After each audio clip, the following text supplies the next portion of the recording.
I don't see any reason why schools should close. Texas is one of 2 states in the nation that closes rather than improves schools. I just don't see it doing any good for the kids. If the state closed Reagan High School, it would be devastating for the St. John's community. I think to lose your school is a real slap in the face. It's to say that you somehow failed. The students, the staff, the faculty, and the community are doing all we can. And it seems like no matter what we do and how hard we try, they keep raising the bar so that we can't succeed. Getting TEA representatives down here on maybe a monthly or even a weekly basis and get them exposed to our students and our teachers and maybe holding events for them, letting them know that, hey, we care. We don't want to lose this school. The kids, just in general, have amazing spirits. They're resilient, and that gives me joy every day to see that. This campus has been introduced to a lot of the same family violence or high school dropouts to get the job that they need to support their family because their parents can't do it. Probably 95% of Reagan students are what they call free and reduced lunch, which would mean they fall under a certain income level. So the families and the kids here definitely need support. About 40% of the kids come and go at Reagan each year. It's called the mobility rate. And a lot of that is they have to drop out of school to work, support their families.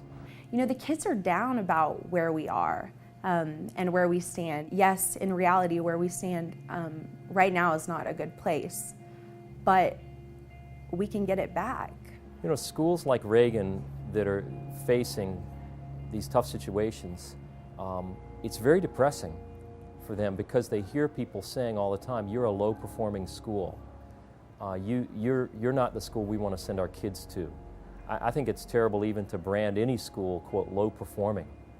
Recently at Reagan, I've seen just so much help and so many people from the church pouring into the school.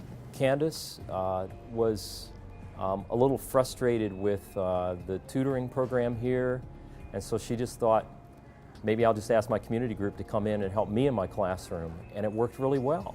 What's going on is basically a community group is getting hooked up with a teacher who needs help, and just kind of contacting the teacher and saying, hey, we'd like to help and we'd like to tutor or do whatever you need us to do. Just kind of pouring into the teacher, really, and seeing what it is that they can help with. You really just want to bless the teacher as much as you can, because by blessing the teacher, you give her more time back to herself at home. And with that, she gets more sleep, she gets more downtime, she gets more joy to just take care of the little things. And now with that pours back into the kids in the classroom. And so I think most of the teachers here are eager to be adopted in the same way. I think it's going to be very, very powerful.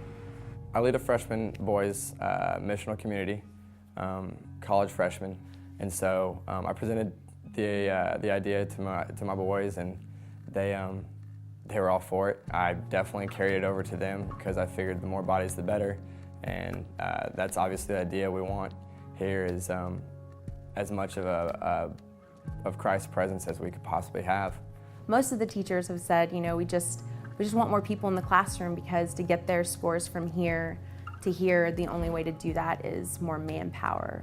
I think the relationships are building between the volunteers and the kids, and there's going to be a lot of power in that. Pretty much in both the classrooms we're in frequently, almost all the kids really respond to just loving them, just listening to what they have to say, joking around with them, helping them, and trying to put what the teacher just said into kind of their language and where they better understand it. God has just significant purposes for the St. John's community and for Reagan High School, for the kids here.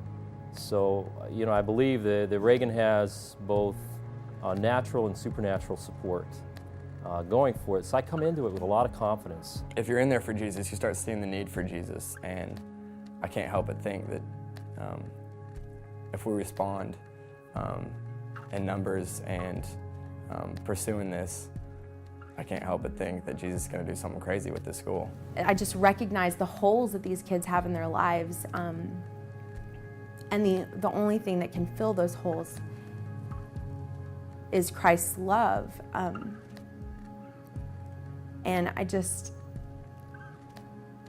hope that and pray to God that He will just keep sending in His people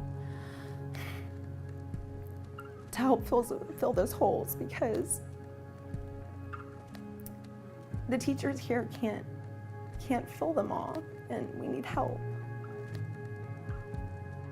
And I don't want to be one of the seniors who say, you know, I was the last class to graduate from there and I'll never get to see it again. I really hope that we're still open and I'm still able to say, that's my school.